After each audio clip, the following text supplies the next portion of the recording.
Rreshtet e shiut dhe mospastrimi i kanalit në rrugën e Them Kazazi në qytetin e Shkodrës kanë shkaktuar përmbytjen e tokës të disa banesave. Kanali është mbushur mbetje të shumta dhe mungesa e pastrimit prej vitesh ka bërë që ujë të dalë pranë banesave. Banorët shprehin të shqetësuar për këtë situatë dhe kërkojnë ndërhyrje urgjente.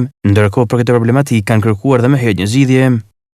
Ky kanal mbledh edhe ujët i shiut dhe bën më pa. Moçi as me meteorina as vend a bë knet, a këthy kretë në knet.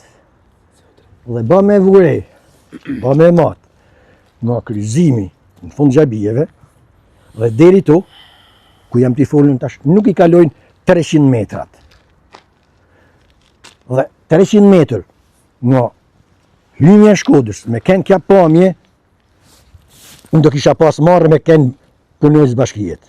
Ky mund ketë 6 vjetë, 7 vjetë pa pasra. Së nërhiq. Ja.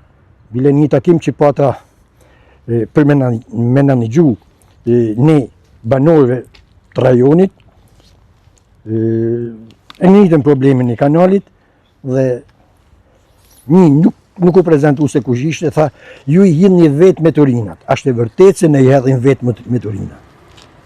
Ama ferrat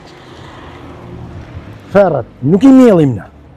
Ba me shku pak ma nej, atje nuk ka ma ferra, ka pem.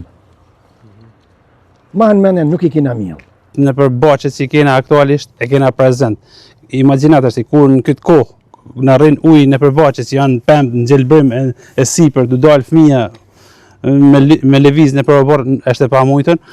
Kështu që se bepi besoj se është i ky kolektori të që në shkarkan nga baqet tonë i në mundu me improvizu, me fjalë me shkarkimet nga teritori pronës tonë, me kalun kanal, por në kanali e ka kotën e atil sa që nuk e lejen me shku me ba derdhjen, daljen e regullt atje të fundi, kështu që diqa është një arsy i blokim kam përshtypje që do tjetë atje të fillimi i kolektorit me 100%, edhe përveç asaj të marë parasysh ujin e zhomilet e këta, ne këto ato na u kthy, ky kanal të na u kthy një kangren e jashtëzakonshme për fëmijë. Mas me pas se si mi nxerr fëmijët mi çun në shkollë nga kjo papastërti. Mesazhi jam është me vu dorë me e kap personale se na jena mas me thanë ty 200 metër larg qenës i to edhe ato për faqe zez kur nxjerrim shumë gjana